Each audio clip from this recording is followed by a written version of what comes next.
Hi fellow viewers to everybody. Good afternoon. My name is Steve. My full name is Steve Ho Ong. I'm the owner of this YouTube account in this respective website, youtube.com. By the way, this video is for the former employee of Bangko Filipino Employees Union, no other than Ellen Ramos Gavadan. Yes, I'm referring to you, ma'am. Ellen Ramos Gavadan. By the way, let me introduce myself. I am Mr. Steve Ho Ong. I'm a former depositor of Bangko Pilipino in Dumaguete branch. That's in the province of Negros Oriental. So, since I introduced my name, I have something to mention in this video urgently. Okay.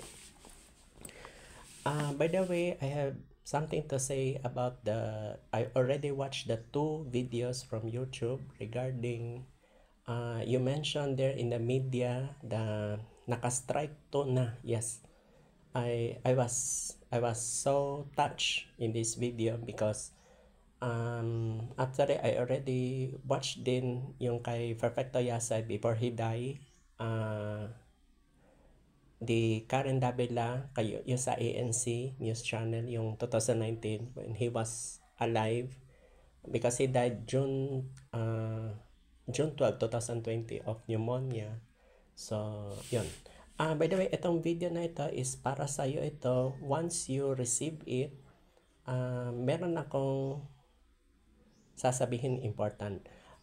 By the way, yung tungkol sa nangyari sa financial loan package, I am already aware on that issue. At saka yung 18.8 billion package, alam ko na rin ang the whole truth. I was shocked. Na-shock talaga. I thought, makinig. I thought na yung 18.8 billion pala, yung time ni former BSP governor, yung si Singson, Gabriel Singson, yung time ni former President Fidel Ramos, if I'm not mistaken, 1994. Okay. Ang pagkaintindi ko was, yung 18.8 billion damage suit is, I thought, bayad na pala. Nung in-interview na si Yasay, doon ko nalaman na hindi piso, wala pa palang binayad ang Central Bank. Kasi nga, ito po nangyari. Ang issue pala is yung old Central Bank, yung kay Jobo Fernandez, yung dating Central Bank Governor, nagkaroon ng twisting issue. Yes, twisting issue. Kasi, ito nangyari. Yung damage na yon hindi na i-implement sa new Central Bank Act. So, it turns out na kasi ang analysis ko parang kasi kung may capacity to pay, dapat bayad na.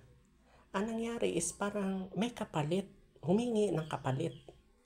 Ngayon, yung nag-apply ang Bangko Pilipino, yung time na ni Perfecto Yasa, yung 25 billion loan package pala, may kapalit. Kailangan i-withdraw daw ang kaso, so yung 18.8 hindi na magbabayad ng Bangko Sentral para ma-avail ang 25 billion loan package. So, lumalabas, wala. Nauwi sa wala.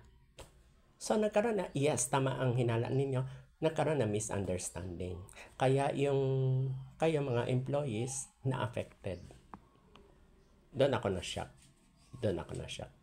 By the way, meron ako iiwan aking FB account. Ang pangalan is Steve Rooster Ong. Ang aking profile picture is ang picture is Saudi Gold. Yan ang profile picture. Thank you so much for listening. Good afternoon.